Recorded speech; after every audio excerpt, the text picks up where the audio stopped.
গাইবান্ধায় সরকারি প্রাথমিক বিদ্যালয়ের সহকারী শিক্ষক নিয়োগ পরীক্ষায় ইলেকট্রনিক ডিভাইস ব্যবহার করে সংঘবদ্ধ জালিয়াতির ঘটনায় দায়ের করা মামলায় গ্রেপ্তার ২৬ পরীক্ষার্থীর প্রত্যেকের ২ দিন করে রিমান্ড মঞ্জুর করেছেন আদালত।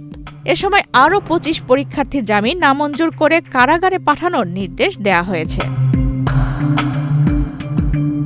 ১৩ জানুয়ারি মঙ্গলবার দুপুরে গাইবান্ধার চিফ জুডিশিয়াল ম্যাজিস্ট্রেট আদালতের বিচারক মোহাম্মদ মাহবুবুর রহমান শুনানি শেষে এই আদেশ দেন। মামলা সূত্রে জানা যায়, গত শুক্রবার বিকেলে গাইবান্ধার ৩টি উপজেলায় একযোগে ভবিষ্যৎ হোক নিরাপদ, বিনিয়োগ হোক বিশ্বস্ত, আর আমার পছন্দ সল্ট বে।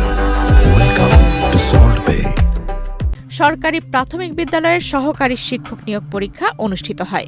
এ সময় ইলেকট্রনিক্স ডিভাইস ব্যবহার সহ অন্য অসৎ উপায় অবলম্বনের দায়ে সদর উপজেলার ৩৭ কেন্দ্র থেকে মোট ৩৭ জন, পলাশবাড়ী উপজেলার ৪ কেন্দ্র থেকে ১২ জন ও ফুলছড়ি উপজেলার ২ কেন্দ্র থেকে ২ জনকে আটক করা হয়। এ সময় তাদের কাছ থেকে ইলেকট্রনিক্স ডিভাইস ও মোবাইল ফোন উদ্ধার করা হয়। এরপর আটকদের বিরুদ্ধে মামলা দায়ের করা হয়। ওই মামলায় অধিক জিজ্ঞাসাবাদের জন্য পুলিশ আসামিদের রিমান্ড চাইলে আদালত আজ তাদের রিমান্ড মঞ্জুর করেন।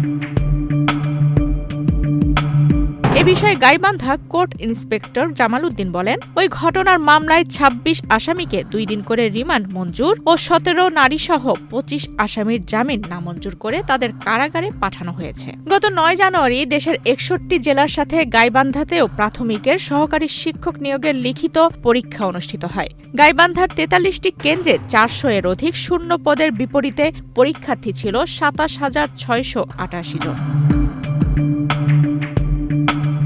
আফসানা রিপা, বাংলাদেশ প্রতিদিন।